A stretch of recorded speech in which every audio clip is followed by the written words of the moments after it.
for a couple of weeks now, protesting and saying end SARS, and the hashtag has been growing. And today we really want to look at these protests, the end SARS protests, the causes, the prospects, and of course the results that has been achieved so far.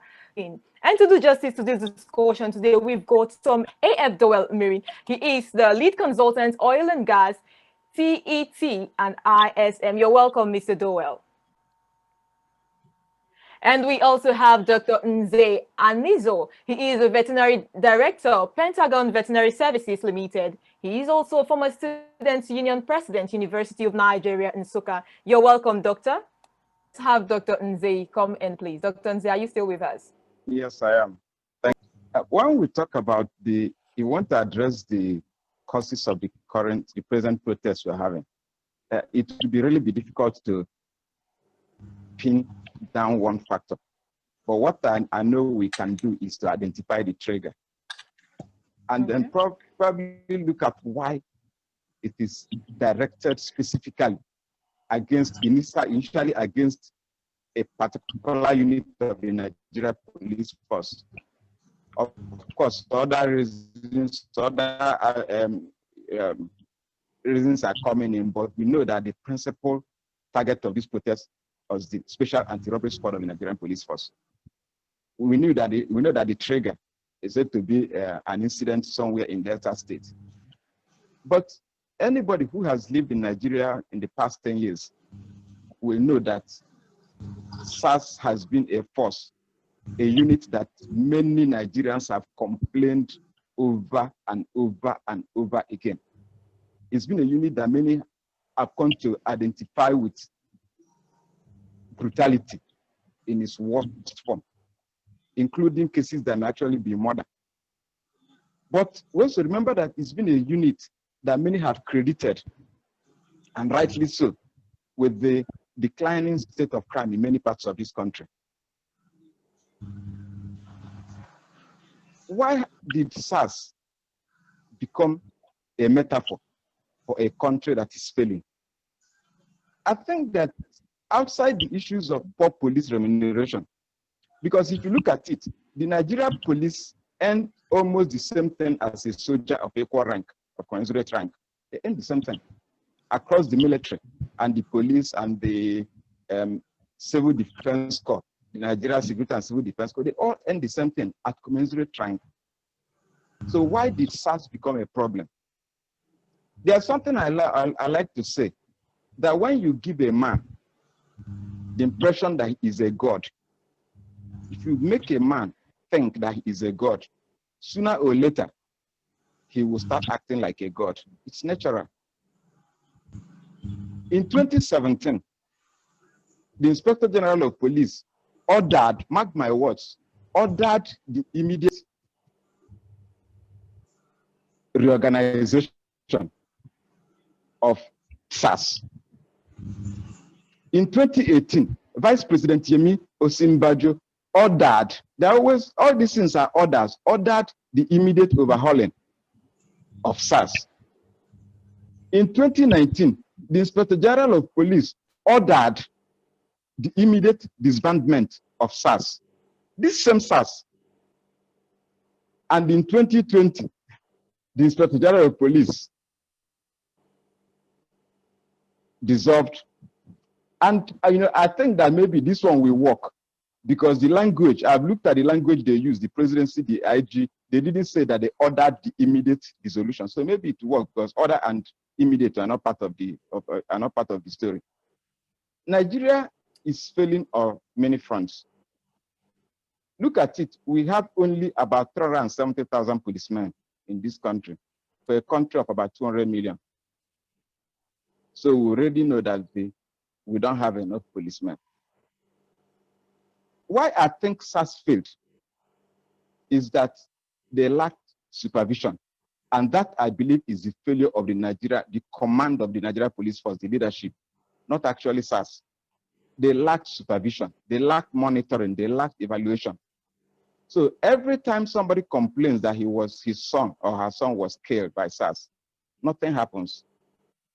Every time somebody complains that he was extorted, a young man complains that they saw him with a laptop and they extorted money from him. Nobody did anything. Anytime a young man complains that some police officers from SARS insisted that he must unlock his phone, and they saw his account balance, took him to an ATM machine and forced him to withdraw his money and give them, nobody did anything. That's the reality.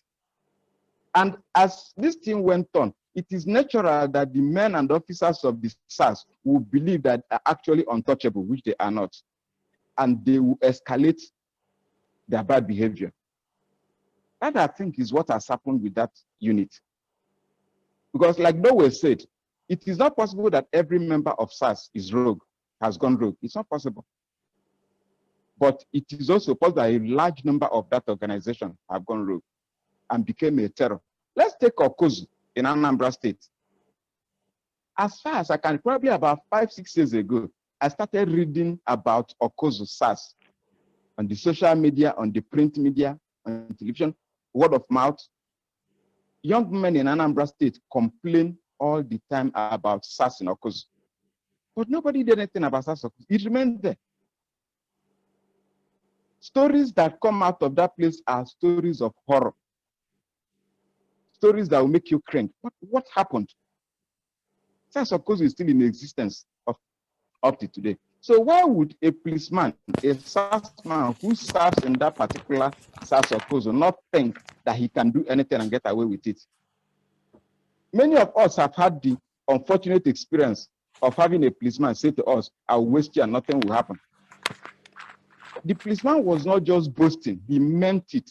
He believed it. He believed that he can actually waste or kill the person and nothing will happen. And if he has this mindset, he will definitely become a problem to the society sooner or later. It is natural. It's not rocket science. We don't need to go to the moon to get these answers. Now, when you bring, sometimes I even think that maybe this lockdown and this stress and all kinds of problems in Nigeria, there's a lot of people who are unemployed. There are a lot of issues, inflation, the fuel price, the issues that nearly made NLC to go on strike a few weeks ago. Possibly, they have all come together. The Ueli incident became a trigger. And the young people found a voice and found a reason to actually say, no, we can't take this anymore. And let me say this before I forget. I must also commend the federal government in a way, because I listened to the communication coming from them since this protest started. So, we've disbanded SARS, we are setting up panels. Good. At least it shows that their ears are not totally blocked, so they're listening. But have they done enough? I don't think so. And I believe that that is why the protests are still building up, with a likelihood of probably getting out of control. What I believe the government should do to move this process forward. Like I said, since 2017, they have been dissolving and disbanding and overhauling SARS. So nobody is taking them seriously when they say we will do this. There's a deficit of trust on the part of those young people who are on the streets, because they are the people who are worst hit by the misbehavior of the SARS, of the defunct SARS. Where is consequence management in all this? If you watch on Twitter, you will see that a lot of people have called names, sharing photographs of policemen they can identify with particular crimes. So I believe that if the government wants the young people to take it seriously, what it should do is to start a process of consequences for those who have done these things, who have committed these atrocious crimes to citizens of Nigeria. It is for the government to start a process, not we will, because they will not believe the government, because they have had we will too many times. And so they say, look, these people are lying to us. These people are toying with us. These people think that we are jokers. And having commended the government, I'm also commend the protesters. You see, it is difficult for any person to stand against a protest against brutality. Whether it is brutality from whatever it may be, it is difficult to say we are protesting against brutality and somebody will say, no, I will not support it. So in this wise, I think they did, it was excellent. The mantra they are using is excellent. Brutality against SARS police brutality.